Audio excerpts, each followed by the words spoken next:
These words that we just shared by Philip Hewitt challenge us to live beyond our small concepts of relating to one another. Whatever our beliefs, whatever our social justice commitments, we are here in part because every one of us is called to live our beliefs in a more authentic way. And so we gather both to support one another and to nudge each other to lay aside the thoughts and actions that keep us tied to old ways of being. We profess each Sunday that love is the spirit of this church because we believe that every person is worthy of love and deserves to be loved.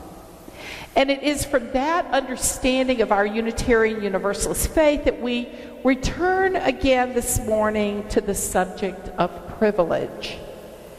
In part, y'all are stuck, in part because I don't feel done with exploring how privilege shapes our ethical and religious way of seeing the world. Privilege continues to be a powerfully complex topic in our society. So the question for us is how to live our faith as we engage with privilege, our own and the privilege of others. So the issue of privilege is especially challenging for those of us who choose to intentionally grapple with how to live ethical lives in a culture where we exist surrounded by and participating in different kinds of privilege. In our previous service, we talked a bit about the broad spectrum of privilege that we encounter.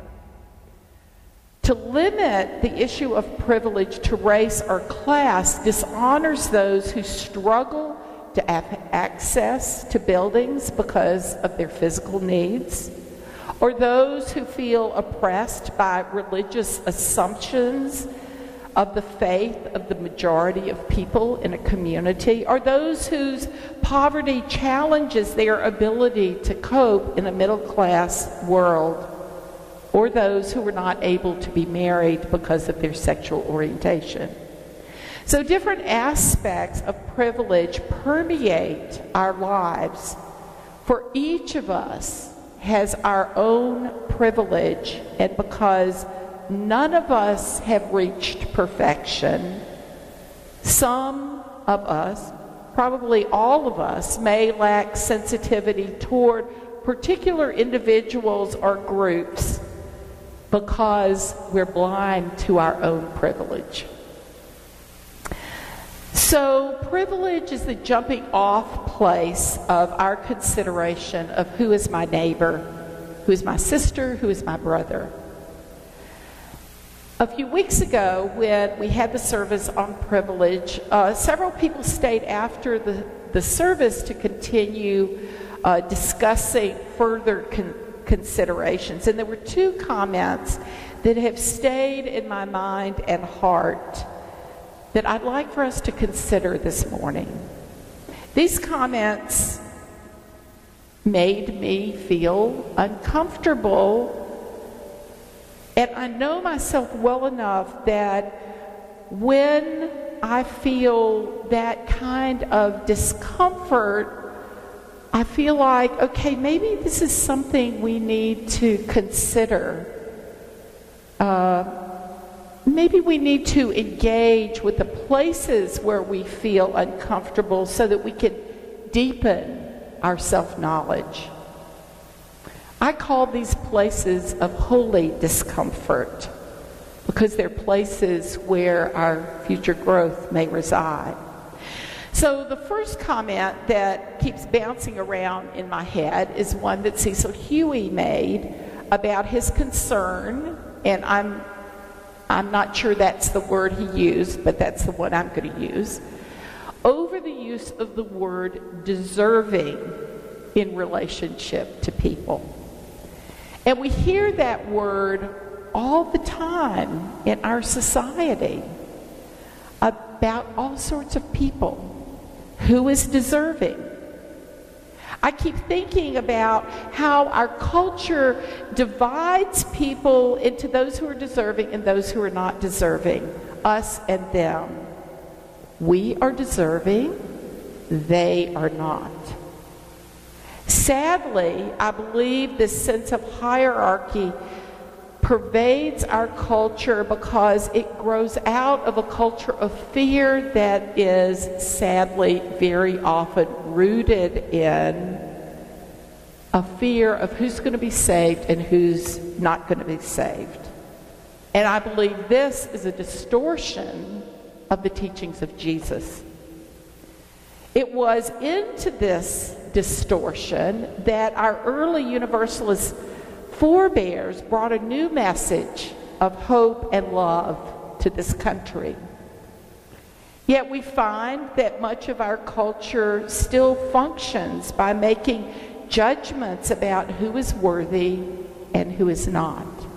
We continue to glorify those rugged individualists who can pull themselves up by their bootstraps, though the reality is that few people flourish without help from many people along the way.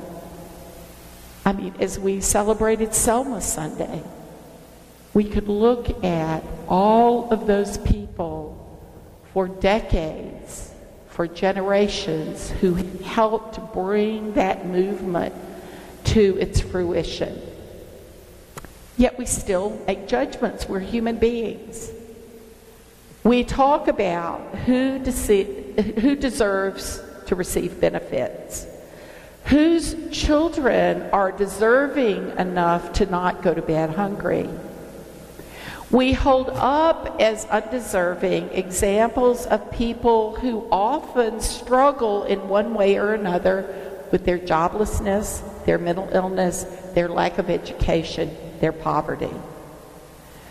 I learned an interesting lesson when I was 15, and I was one of those strange children who started out early wanting to organize people.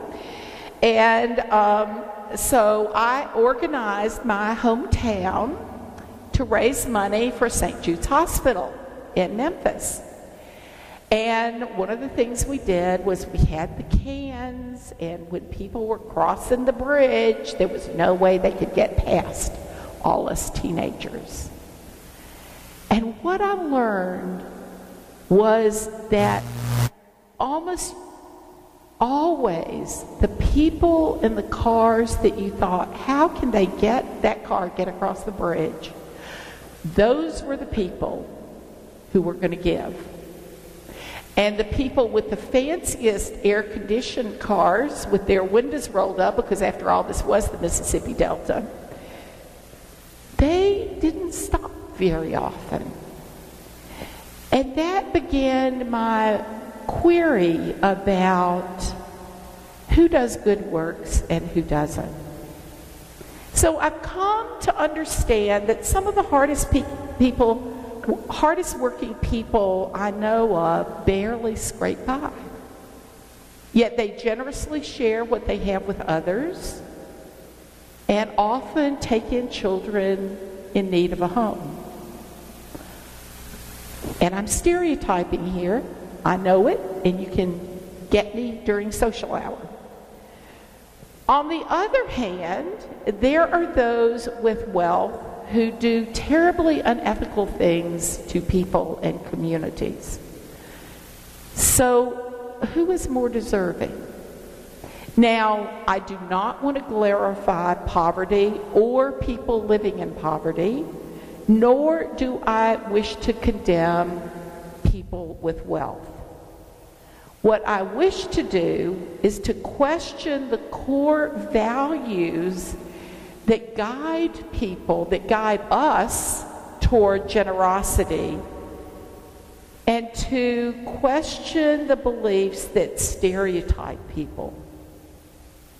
What beliefs do we as Unitarian Universalists hold that encourage or dissolve the divisions within people? The beliefs we hold in our heart of hearts show us and others the true foundational beliefs that guide our lives. So the concept of who is deserving rubs up against our Unitarian Universalist belief in the inherent worth and dignity of all people. Our principles don't ask who deserves to have inherent worth. We say all people are of inherent worth. Who is my sister? Who is my brother? Every person. Our Universalist heritage offered to everyone a belief in universal salvation. So we would say that everyone is deserving. However, that's not what we're taught or how our culture tells us to function. If we believe that all people are of inherent worth and dignity, then one of our tasks as we live into this culture, is to reprogram our minds and our hearts so that we are able to move beyond the concept of deserving. Dr. Dorothy Martin wrote a book entitled Beyond Deserving, and she speaks to our need to move beyond this concept. She writes, "This phrase, beyond deserving, permeates our language and is taken for granted in much of our daily life, from grades at school to rewards for exceptional performance, such as whether someone deserved a gold medal or a Nobel Prize. It goes on to our understanding of criminal justice. He got what he deserved. Or on the positive side, one might say to a friend, a nice person like you deserves to have such a lovely something, a lovely vacation." And yet how we talk about people are often, it's sometimes framed in mistakes that are often made by a person early in life, and those mistakes can mark a person and stereotype a person for the rest of their lives. In a culture where people are deserving or not deserving, where is there space for forgiveness? Where is the belief that people's lives can be transformed? So Dr. Martin, who wrote this book, Beyond Deserving, said that her fascination with this subject started some decades ago when she heard a sermon on the parable of the workers in the vineyard, Matthew 21 through 16. And this is, frankly, one of those parables that I haven't understood and have felt uncomfortable with since I was in high school. Maybe I could grow into understanding. So I want to share this with you. For the kingdom of heaven is like a landowner who went out early in the morning to hire laborers for his vineyard. After agreeing with the laborers for the usual daily wage, he sent them into his vineyard. When he went out about 9 o'clock, he saw others standing idle in the marketplace, and he said to them, "You also go to the vineyard, and I will pay you whatever is right." So they went. When he went out again about noon, and then at 3 o'clock, he did the same. At about 5 o'clock, he went out and found others standing around and said to them, "Why are you standing here idle all day?" They said to him, "Because no one has hired us." He said to them, "You also go into the vineyard." When evening came, the owner of the vineyard said to his manager, "Call all the laborers and give them their pay, beginning with the last and then going to the first. When those hired about 5 o'clock came, each of them received the usual daily wage.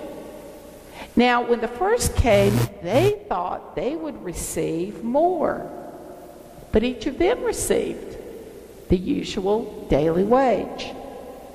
And when they received it, they grumbled against the landowner, saying, "These last only worked 1 hour, and you've made them equal to us, who have borne the burden of the day and the scorching heat." But he replied to one of them, "Friend, I'm doing you no wrong. Did you not agree with me to work for the usual daily wage? Take what belongs to you and go. I choose to give to this last the same as I give to you. Am I not allowed to do what I choose with what belongs to me? Or are you envious because I'm generous?" So the last shall be first, and the first shall be last. An uncomfortable parable, because this goes against all the messages we've learned about what we deserve. The parable, however, teaches a lesson that there's something more important than merit. There is a force in the world that transcends our understanding of deserving. Love transcends merit. But if I'm really honest with myself, I'd want more too if I'd been out there all day. Envy and jealousy that someone might get more than I do creates a block to generosity of spirit. Does our need for more come from our own sense, somewhere deep inside, that perhaps we might be unworthy? Yet if we really engage with others from a place of love, then we don't need to feel competitive, and we can be at peace. Our sense of generosity and love for others flows out of a healthy sense of love for ourselves. We see this in the world's religious teachings, that love overcomes our small sense of who is deserving and who is not. From the Taoist tradition, Lao Tzu said, "When all the people of the world love, then the strong will not overpower the weak, the many will not oppress the few, the wealthy will not mock the poor, the honored will not disdain the humble, the cunning will not deceive the simple." In her work with parents and mentors, Dorothy Martin believes that parental love, and by extension mentoring love, is authentic and effectual in proportion to the degree that it transcends the commonly assumed principle of the circular exchange, that is to say, this for that. I do this, you give me that. All true love is a stranger to that kind of thinking. The justice idea of reward according to what is deserved is replaced by a much more powerful force of compassionate alliance with the essential personhood of the other, however small that part may appear to be, against the destructive forces opposing that person's good. Our Universalist heritage brought to this country a totally different way of perceiving reality. We were, and continue to be, the no-hell people. who believed and believe in universal salvation. We brought to this nation a belief that every person is of ultimate worth, deserving of love. From that belief in the worthiness of all people comes our own commitment to work in the world. That's why we participate in Family Promise, in feeding folks at our daily rest, and Alan will take your name if you want to participate. In our work with the crop walk, in collecting canned goods, even though it's a little chaotic every Sunday morning, our kids are learning now that part of their work in the world is working with members of this community. All these activities help us embody our belief that all people are of worth. We believe that the people we serve, who we might call folks who are down and out, every one of them is a person of worth who deserves a chance to change their lives. Deserving. That's the first thing that kept rumbling around. But the second remark that stayed with me from our discussion on privilege actually was one that Pat made. I didn't tell you I was going to talk about this today. Oh, so sorry. Meant to do that. But Pat said something about what is our responsibility to do something with the privilege that we enjoy. And I keep thinking about that because that question cuts to the core of our ethical beliefs. What is my responsibility to help change the world? Or to change this little something that's part of my life? Is my life's work to be primarily focused on accumulating for myself, or do I also have a responsibility to use my gifts and talents to help others? Can we intentionally use our privilege to help change systems that oppress others?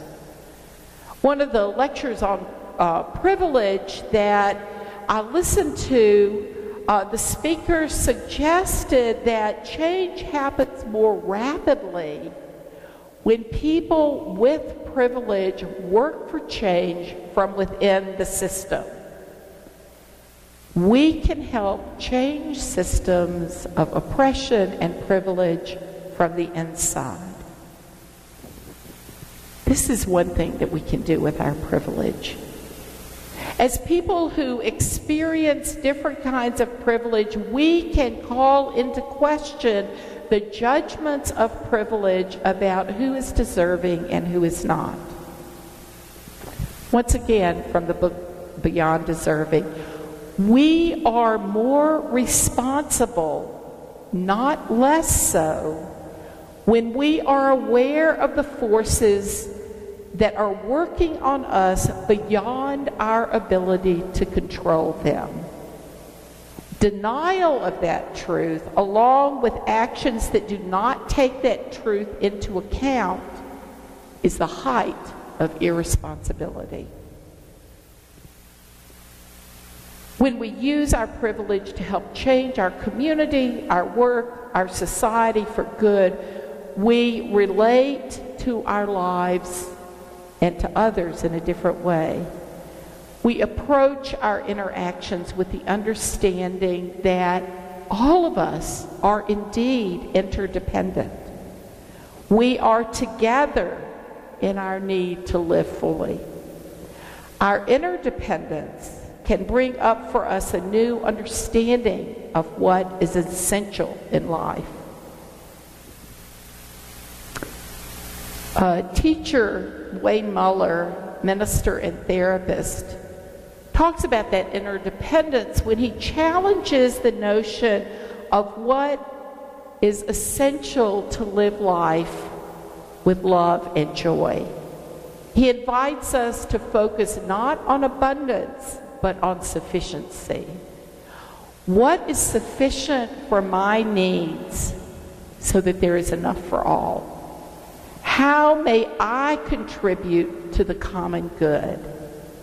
We are all interdependent, whether we acknowledge it or not. What affects others will affect me, and vice versa. Who is my neighbor? Who is my sister? Who is my brother? As an ethical person, what can I do to care for others? Yes, we all work hard. Yes, many of us begin the process of life farther along the road to achievement because of our background, our innate gifts, our class, or gender, or race. That is part of the mix of both privilege and the simple reality of the time and place in which we were born. Let's acknowledge we are all blessed. I am coming to claim that word. We are blessed. Look at our abundance. So let us engage with in life with gratitude and with generosity. Generosity for ourselves and generosity for others.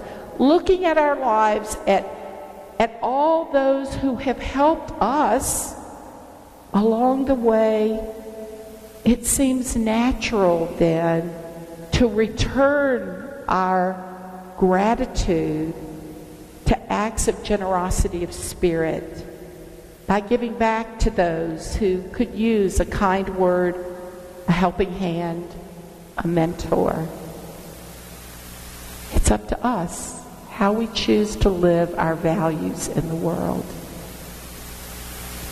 And it is in that spirit that I invite us to rise in body or spirit to sing hymn 298, Wake Now My Senses.